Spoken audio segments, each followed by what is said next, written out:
Gautrain het die afgelope 5 jaar nagenoeg 50 miljoen passasiers vervoer.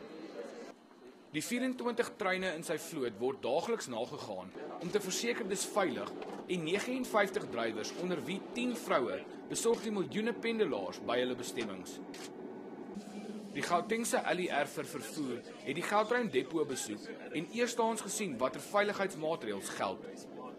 In total, I think there's been 300,000 train trips that have been recorded and possibly 1.5 million bus trips that have been recorded. Verlede week is die diens tussen Sandton en Rosebank in Johannesburg weens tegniese probleme vir byna 2 dae opgeskort en pendelaars moes busse op die roete gebruik.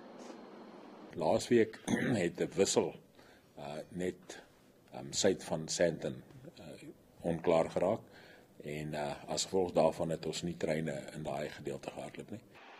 Daar word reeds gewerk om die Gautrain netwerk te vergroot deur Mamelodi in die ooste van Pretoria in te sluit en die roete uit te brei na Soweto in Johannesburg. Dit sal omtrent 17 of 18 stasies wees.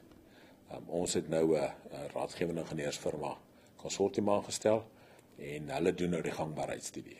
As alles volgens plan verloop, hoop die Gautrain se bestuur om binne die volgende 2 jaar met bouwerk te begin aan die nuwe spoorlyne en stasies. Gerard Pretorius, E-nuus, Midrand.